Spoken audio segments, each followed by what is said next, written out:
அண்ணே அக்கம் பக்கம்லாம் வீடு இருக்கு, கொஞ்சம் அப்படி அங்கே போய் பேசுவோம். சரி வாங்க. ஏம்பா 2 மாசமா பைக் டியூ கட்டாமல் இருக்கேன். இல்லைண்ணே இந்த மாதம் கொஞ்சம் டைட் ஆயிடுச்சு, கண்டிப்பாக 1 மாதத்தில் கொடுத்துட்றேண்ணே. 1 மாதத்துலையா? 15 நாளில் கட்ட போகிறப்பா, எல்லாம் வண்டி சீஸ் பண்ணிவிடுவாங்க. முடிஞ்ச அளவுக்கு பணத்தை சீக்கிரமாக ரெடி பண்ணி கட்டுங்க. சரிண்ணே. சரி வரேன். என்னது இது, மாதம் 2 பேருக்கு இவ்வளோ செலவா? டேய், இன்னைக்கு ஒரு நாள் ஹோட்டலில் வாங்கி சாப்பிட்டுக்கிறியா? உடம்பு டயர்டாக இருக்கு. டெய்லி போய் ஹோட்டல்லே சாப்பிடலாமா? ஏதாவது ஒரு தண்ட செலவு வைக்கிறதுலே குறியா இருக்க. மல்லிகை சாமானுக்கு அவ்வளோ செலவு பண்ணியிருக்க. டேய், உனக்கு கொஞ்சம் கூட மனசாச்சு இல்லையா? இத்தனை நாள் நான் தானே உனக்கு ஆக்கி போட்டேன். ஏதோ ஒரு நாள் உடம்பு சரியில்லைன்னு ஹோட்டல்ல வாங்கி சாப்பிட்டுக்கன்னு சொன்னதுக்கு இவ்வளவு பேசுற? சரிப்பா, இனிமே உனக்கு 365 நாள் நான் ஆக்கி போட்டுக்கிட்டே இருக்கேன்.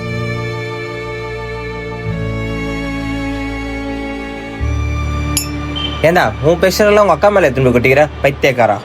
என்னடா பண்றது, ஒன்னு அப்பர் கிளாஸாவோ இல்லை லோவர் கிளாஸாவோ பிறந்திருந்தாவாச்சு ஏதோ ஒரு வாழ்க்கைன்னு வாழ்ந்துட்டு இருக்கலாம். ஆனா அது ரெண்டுத்துக்குமே நடுவில் மாட்டிக்கிட்டு முழிக்கிற இந்த மிடில் கிளாஸ் வாழ்க்கை இருக்கே, நமக்கு பிடிச்ச மாதிரியும் வாழ முடியாம, நமக்கு பிடிச்சவங்களையும் சந்தோஷமா வச்சுக்க முடியாம, ஏன் ஓடுறோம் எதுக்கு ஓடுறோம் தெரியாம ஓடி ஓடி அந்த வாழ்க்கையை முடிஞ்சிடும் போல. அதெல்லாம் நம்ம தலையெழுத்துறா.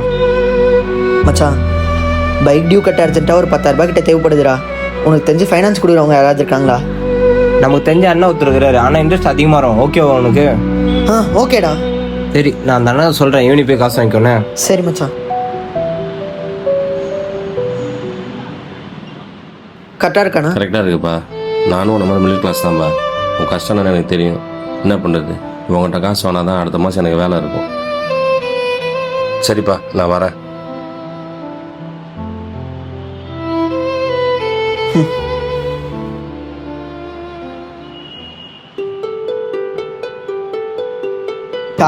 டேய் கையறா.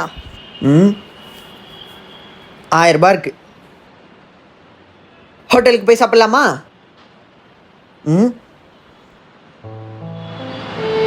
என்னக்கா பெரிய ஹோட்டலுக்கு கூப்பிட்ட தள்ளுவண்டி கூப்பிட்டோன்ட்ட?